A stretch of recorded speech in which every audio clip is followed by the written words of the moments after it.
In West Africa, Nigerian President Bola Ahmed Tinubu has rejected accusations by U.S. President Donald Trump that Christians in the country are being persecuted and murdered by terrorists.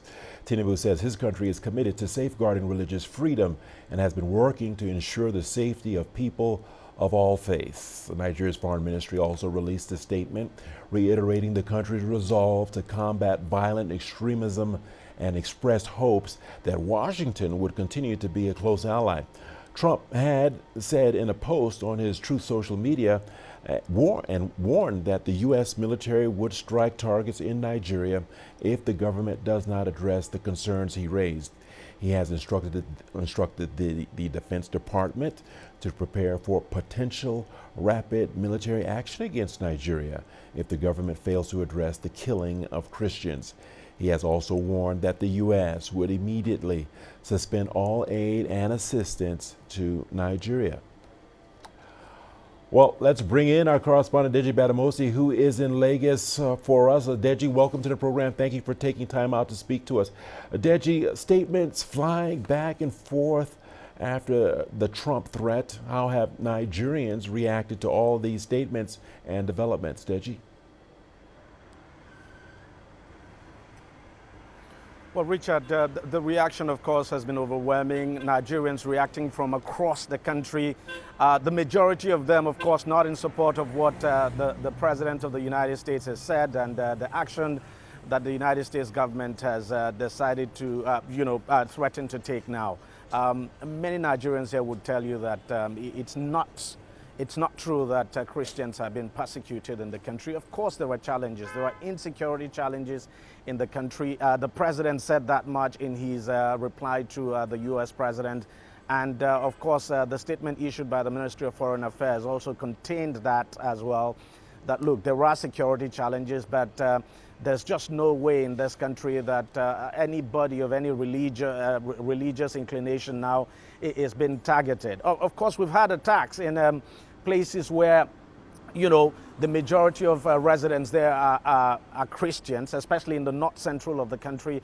But the motivation for those attacks is hardly religious. The motivation is actually, land grabbing, if you like. And this problem has been there for a long time. So that is the reason why the Nigerian government has come out to say, look, the characterization of this conflict or violence, if you like, as religious is actually not correct. And what the government is trying to do is to make the U.S. see, to see reason and to really understand the nature of the conflict that, it is battling. And of course, the government has said it is doing everything, and there's no doubt at all. The military has actually been doing all it can to, especially in recent times, it's made strong gains now against insurgents and bandits, really decimating them.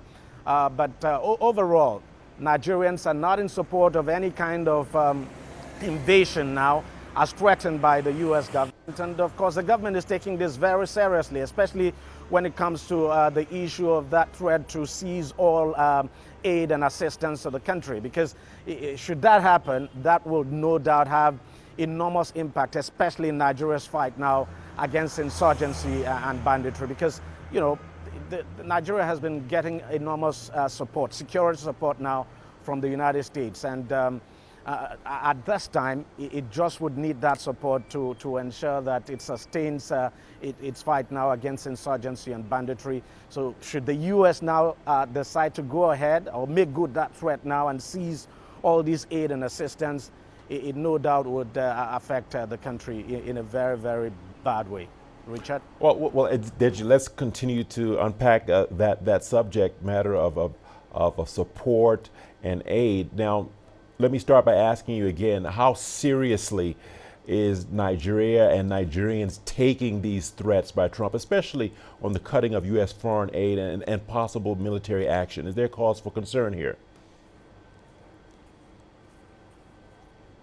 Yes, of course. I mean, Nigeria is taking this very seriously. And it's a reason why, after the Ministry of Foreign Affairs issued a statement, the president had to issue another statement he's personally signed. I mean, it gives you a sense of how serious the government is taking this.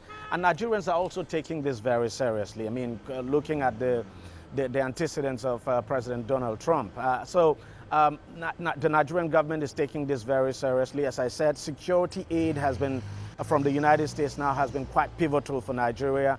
Not long ago, Nigeria got quite a number of military equipment from the U.S. I mean, bought now, not as if they are getting it for free. You talk about Super Tucano jets that we got under the presidency of, that's the first term of President Trump. And there are quite a number of military assistance that the country has received. I mean, with the assistance of the U.S., the Nigerian government is able to purchase military equipment now from even all the buyers internationally. So the government is taking this very seriously, and people are really concerned. And that's the reason why there are quite a number of people who are saying, look, the government should do more in terms of talking with the U.S. government and trying to make the U.S. government and the U.S. president understand the nature of the kind of conflict that Nigeria is dealing with, so that, you know, nothing happens. I mean, there's no question at all, Richard, that should the U.S. go ahead with this threat, it will definitely impact Nigeria's fight against insurgency, as I said, in a very bad way. Richard? All right. Deji Badamosi in Lagos, thanks for that.